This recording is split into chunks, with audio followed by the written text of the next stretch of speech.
पूज्य गुरुदेव श्री श्री श्री रविशंकर जी,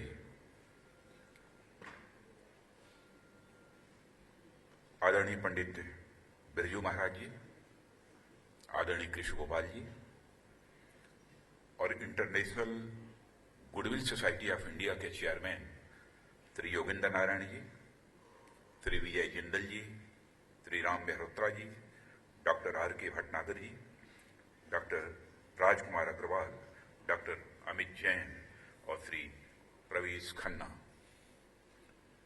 सभागार में उपस्थित मेरे सभी सम्मानित देवियों एवं सज्जनों, जब गुरुदेव अपने विचार व्यक्त कर रहे थे, बैठे बैठे मैं यह सोच रहा था कि मैंने कौन सी ऐसी गुस्ताखी की है, इस गुडविल सोसाइटी ने मुझे सजा देने का फैसला किया है। आप यह सोच रहे होंगे कि कैसी सजा। गुरुदेव के बोलने के बाद मुझे खड़ा किया गया है बोलने के लिए। यह सजा नहीं है तो मेरे लिए और क्या है। और योगेंद्र नारायण जी ने यह इंटरनेशनल पीस अवार्ड जो गुरुदेव को दिया है, बहुत ही बुद्धिमत्तापूर्ण तरीके से यह फैसला किया है। बहुत इससे गुरुदेव सम्मानित नहीं हुए हैं। गुरुदेव भारत का ही नहीं बल्कि विश्व के एक ऐसे व्यक्तित्व हैं जो सम्मानित करता है, चाहे वह व्यक्ति हो अथवा संस्था हो, वह इनको सम्मानित करने से स्वयं सम्मानित हो जाती है।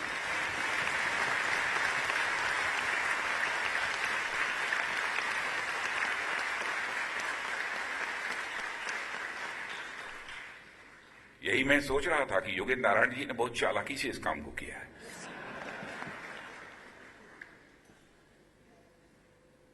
और गुरुदेव का परिचय किसी को देने की जरूरत नहीं है।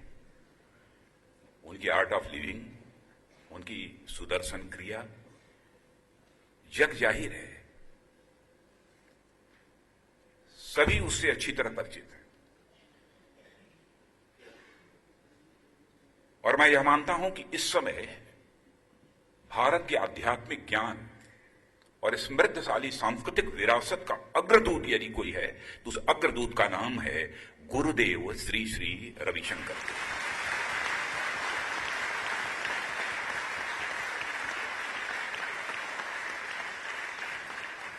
इन्हें हम सभी आध्यात्मिक गुरु कहते हैं। भारत के लोग ही नहीं बल्कि विश्व के दूसरे देशों के लोग भी इन्हें आध्यात्मिक गुरु कहते हैं। क्या आध्यात्मिक गुरु इसलिए कहते हैं कि गुरुदेव पूजा करते हैं? क्या आध्यात्मिक गुरु इसलिए कहते हैं कि उन्होंने केसरिया वस्त्र धारण कर लिया है, सफेद वस्त्र धारण कर लिया है, इसलिए आध्यात्मिक गुरु कहते हैं? मेरा यह मानना है कि इस कारण उन्हें आध्यात्मिक गुरु नहीं कहते। गुरुदेव को भारत ही नहीं सारा विश्व यदि आध्यात्मिक गुरु मानता है तो इसलिए मानता है इनका मन बड़ा है।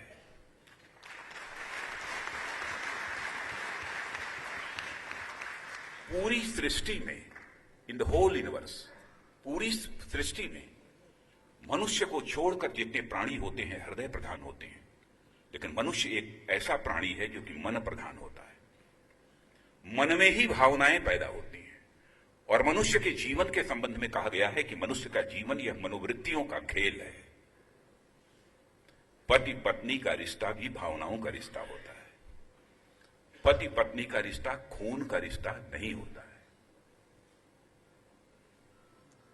मन यदि व्यक्ति का बड़ा होता है तो अपनी पत्नी तक ही अपने को सीमित नहीं रखता है, अपने परिवार तक ही अपने को सीमित नहीं रखता है, अपने समाज तक ही अपने को सीमित नहीं रखता है, अपने देश, अपने राष्ट्र तक ही अपने को सीमित नहीं रखता है, पूरी सृष्टि के तक ही अपने को, पूरे संसार तक ही अपने को सीमित नहीं रखता है, बल्कि वह अपने मन को पूरे होल यूनिवर्स, पूरी सृष्टि के साथ जोड़ लेता है।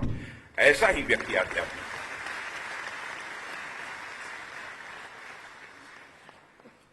और विश्व शांति स्थापित हो, इसके लिए गुरुजी सतत प्रयत्न करते रहते हैं, निरंतर इनका कोई ना कोई कार्यक्रम चलता रहता है। मैं जब इस कार्यक्रम में भाग लेने के लिए आ रहा था तो यही सोच रहा था कि गुरुजी ही इस काम को क्यों करते हैं, क्योंकि ये चित्त से शांत हैं, इसीलिए विश्व शांति के लिए काम करते हैं।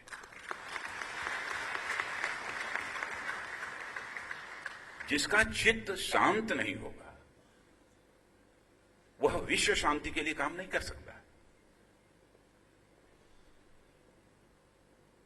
मन शांत है, चित्त शांत है, मन बड़ा है, और मैं देखता हूं सदैव मुस्कुराते रहते हैं, आनंदित रहते हैं। तो मैं सोच रहा था क्यों हर समय हंसते रहते हैं, तनाव में देखता ही नहीं कभी। कौन सी यह साधना है, क्या रहस्य है इसके पीछे? तो मैं मैथमेटिक्स का छात्र रहा हूं, फिजिक्स हमारा सब्जेक्ट रहा है, गणित, भौतिक विज्ञान। तो मैं यह सोच रहा था कि यदि मन जिसका बड़ा हो, यदि वही आध्यात्मिक है, तो जो आध्यात्मिक होगा उतना ही अधिक उसे आनंद की प्राप्ति होगी। जितने ही अधिक आध्यात्मिक ऊंचाइयों को हासिल करता चला जाएगा, उसी मात्रा में उसे सुख आनंद की अनुभूति होती चली जाएगी, और मनुष्य के जीवन का जो चरम लक्ष्य होता है परमानंद की प्राप्ति, वह जीवन में परमानंद की भी प्राप्ति कर लेता है।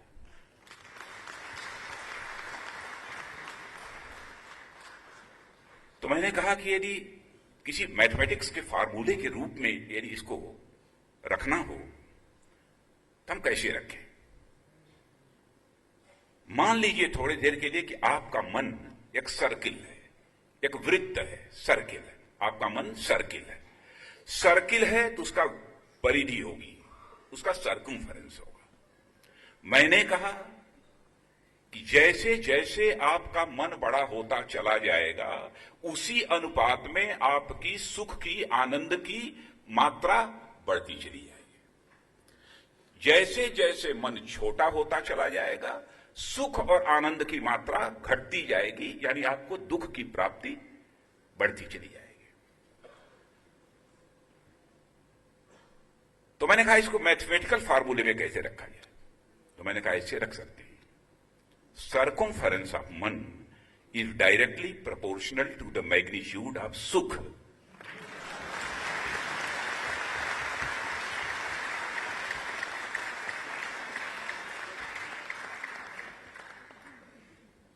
मन की परिधि यह सीधा समानुपाती होती है सुख की मात्रा के, आनंद की मात्रा के।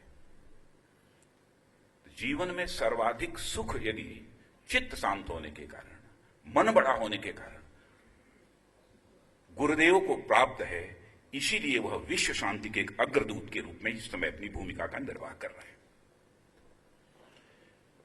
आजकल बड़ी चर्चा होती है intellectual property, intellectual property of right की बात होती है, बहुत सारी चर्चाएं होती है। दुनिया इसे डिफाइन कर रही है, रीडिफाइन किया जा रहा है, सब कुछ हो रहा है।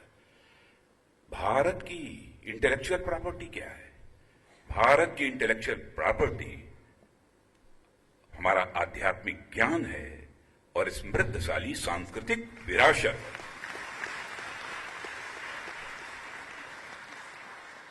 हम यह दावा तो करते हैं कि हमारी संस्कृति समृद्धशाली है, रिच है हमारी कल्चर। वैसे कल्चर वर्ड में, कल्चर इस शब्द में संस्कृति पूरी तरह से परिभाषित नहीं होती है, पूरी तरह से परिभाषित नहीं होती, लेकिन है संस्कृति का एक यह अनुवाद अंग्रेजी में कल्चर कहा गया है, समृद्धशाली संस्कृति है। हम दावा तो करते हैं कि हमारी संस्कृति समृद्धशाली है, लेकिन दुनिया को इसका लाभ मिले, इसके लिए हम भारतवासियों ने अपने दरवाजे भी खोल रखे हैं और अपने रोशनदान भी खोल रखे हैं, अपनी खिड़की भी खोल रखी है कि हमारी इस समृद्धशाली संस्कृति का लाभ सारी दुनिया को मिलना चाहिए। और उसी रोशनदान, उसी खिड़की, उसी दरवाजे से गुरुदेव सारे विश्व को शांति का संदेश देने का काम कर रहे हैं।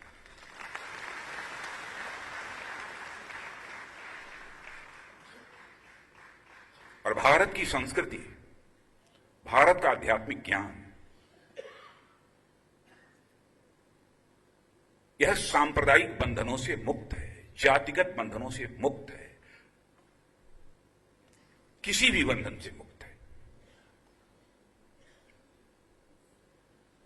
भारत की संस्कृति की स्वीकार्यता, चाहे कोई जाति हो, पंथ हो, मजहब हो, सब में इसकी स्वीकार्यता बढ़ती चली जा रही है, सब में इसकी स्वीकार्यता बढ़ती चली जा रही है। ऐसी हमारी यह समृद्धशाली संस्कृति है और ऐसी ही समृद्धशाली सांस्कृतिक विरासत और आध्यात्मिक ज्ञान के साधक, उपासक यदि कोई है, उस व्यक्तित्व का नाम है गुरुदेव श्री श्री रविशंकर जी।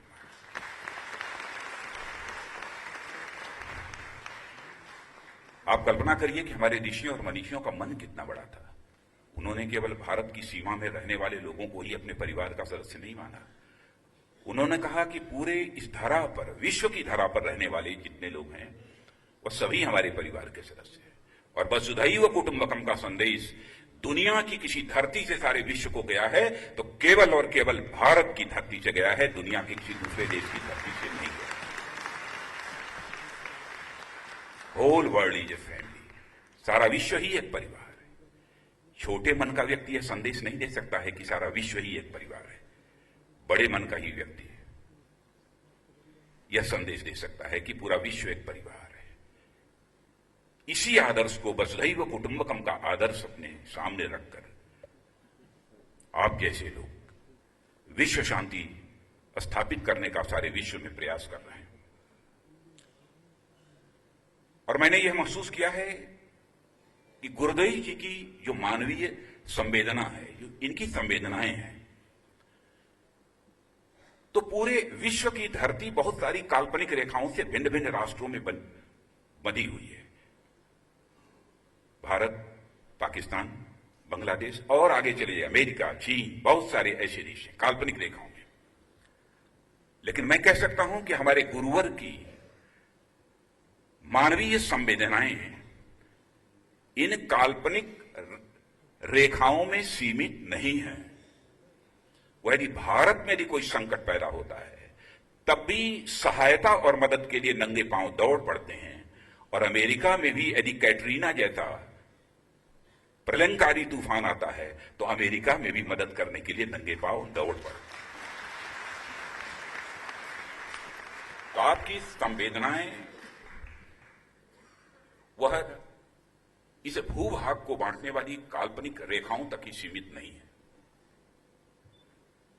सामाजिक सरोकार से भी बराबर आप जुड़े रहते हैं। मैं अन्य सरोकारों की चर्चा नहीं करता हूं। हाल में ही कश्मीर में जो अनरेस्ट पैदा हुआ, मुझे जानकारी नहीं थी। मैं 3 बार कश्मीर वैली गया, वहां के लोगों से बातचीत की। मैं बराबर प्रयत्नशील था कि वहां किसी न किसी तरीके से शांति स्थापित होनी चाहिए। एकाएक गुरुदेव का एक टेलीफोन मेरे पास आता है। मैं उस विस्तार में उसकी चर्चा नहीं करूंगा, किससे उन्होंने बात की, क्या की, लेकिन जिस व्यक्ति से उनकी बात हुई थी, मैं कल्पना भी नहीं कर सकता था कि गुरुदेव की बात उनसे भी हो चुकी है और उसके मन को उन्होंने परिवर्तित कर दिया है, उसके सोच को परिवर्तित कर दिया है, इसकी मैं कल्पना नहीं करता।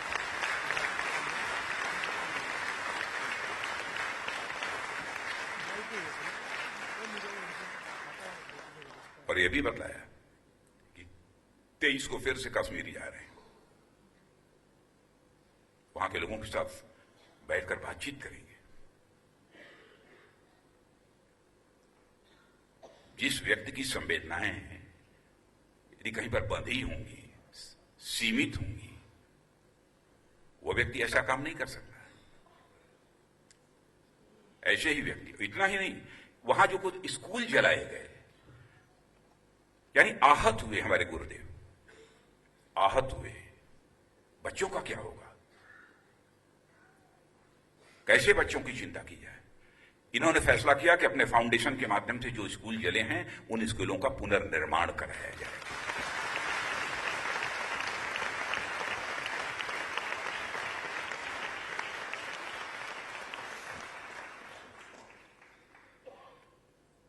ऐसा कोई बहुत ही संवेदनशील आध्यात्मिक व्यक्तित्व होगा अथवा भारत की सांस्कृतिक विरासत के प्रति जिसकी गहरी आस्था होगी वही कर सकता है। और उसके संबंध में हम जैसे लोगों को तो घंटे, 2 घंटे, 2.5 घंटे भी नहीं बोलना हो तो मैं समझता हूं कि मुझे लगेगा कि ये बात पूरी नहीं हुई है। लेकिन सीमा है, इसलिए इस अवसर पर ज्यादा कुछ न कहते हुए इस कार्यक्रम में उपस्थित होकर और इंटरनेशनल पीस अवार्ड देकर गुरुदेव को आज मैंने भी कुछ मुनाफा कमा लिया है।